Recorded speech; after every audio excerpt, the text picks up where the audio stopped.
Ito na ang recap ng One Piece episode 1161. Kung hindi mo pa napapanood ang previous episodes, pwede mo silang panoorin dito mismo sa channel para tuloy-tuloy ang hype ng Elbaf arc. Mas lalong nabaliw si Loki sa episode na to, lalo na nang mabunyag ang nakakagulat niyang bounty. At ano nga ba talaga ang nangyari noong bumisita si Shanks sa Elbaf? At ano ang sinabi ni Loki na ikinagalit ng todo ni Luffy? Isang episode ito na siguradong ayaw mong ma-miss. Nagsimula ang episode kung saan nagtapos ang nakaraan. Nakarating na si Luffy sa harap ni Loki, na nakakadena sa loob ng napakalaking lugar. Doon ipinakilala ni Loki ang sarili niya at ang bansang Elbaf, ang lupain ng pinakamalalakas na mandirigma sa buong mundo. At dito rin niya sinabi na siya ang tunay na Sun God. Ibig sabihin, yung Sun God na nakita natin noon ay peke lang pala. Habang sinasabi ni Loki ang lahat ng yun, kalmado lang si Luffy, o hindi naman totally kalmado, pero medyo nananahimik siya sandali. Tapos bigla na lang siyang sumigaw sa sobrang excitement. Sobrang saya niya dahil nasa Warland na siya, nasa Elbaf na talaga siya.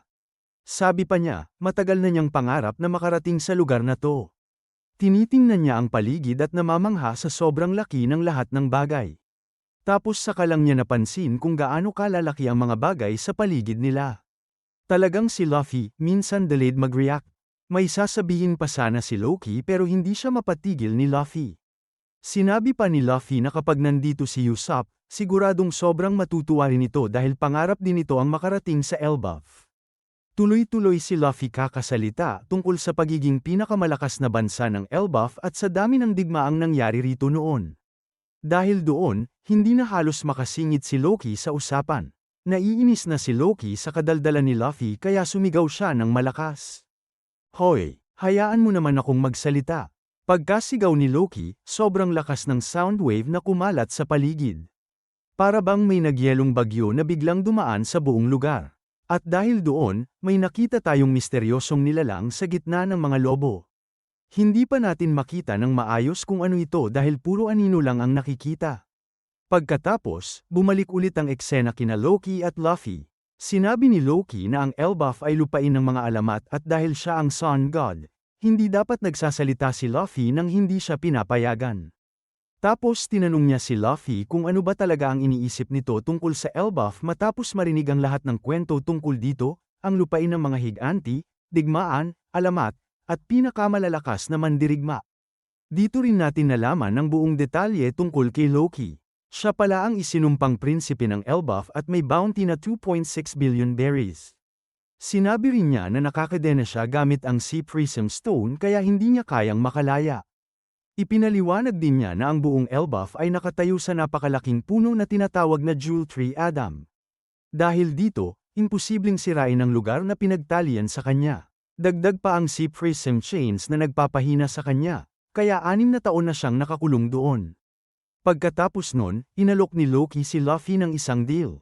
Mali pa nga ang tawag niya kay Luffy at tinawag niya itong Rudy, kaya agad siyang kinurek ni Luffy. Sinabi ni Loki na kung tutulungan siya ni Luffy na makalaya, papatayin niya ang kahit anong pirate crew na gustong ipabura ni Luffy. Kahit sino raw ang piliin ito, kaya niyang burahin ng tuluyan. Habang nagsasalita si Loki, chill lang si Luffy at nakahiga pa sa paa nito habang nagpapahangin. Sinabi rin ni Loki na ang susi sa kadena ay malamang nasa kalapit na village.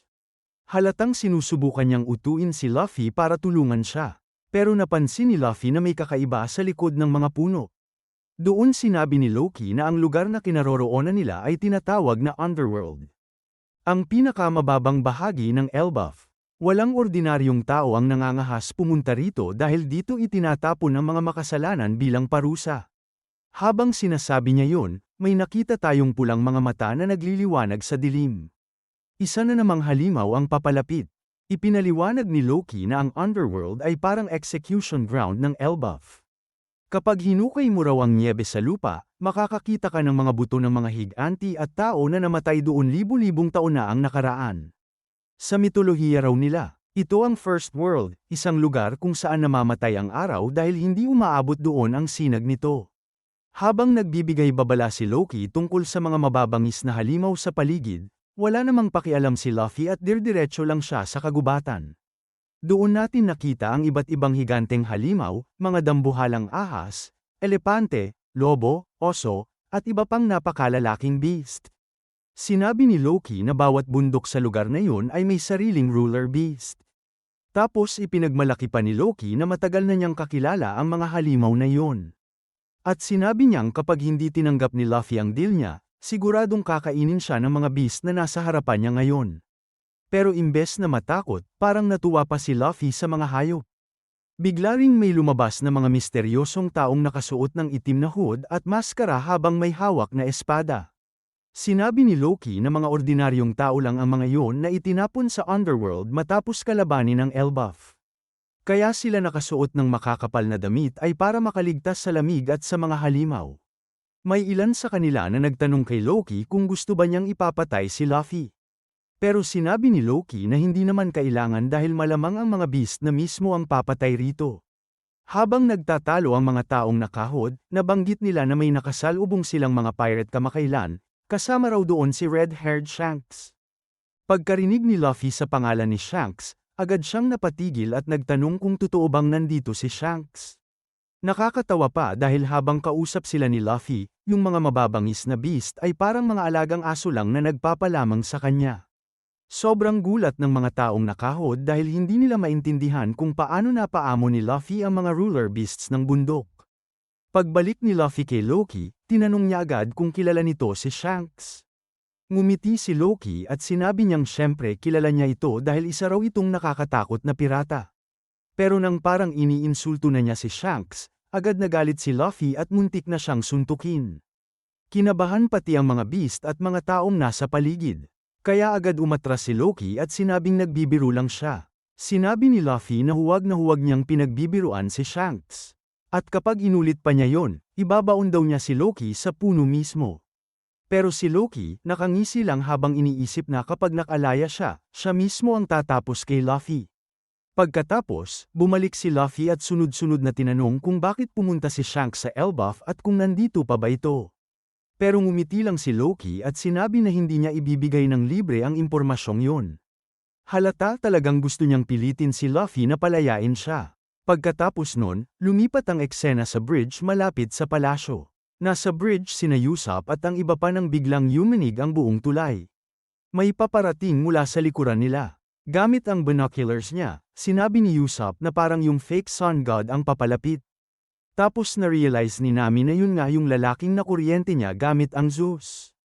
Habang tumatakbo papunta sa kanila ang fake sun god, sumusunod naman sina Goldberg at Gerd kasama ang kanilang higanteng owl habang bitbit ang Thousand Sunny.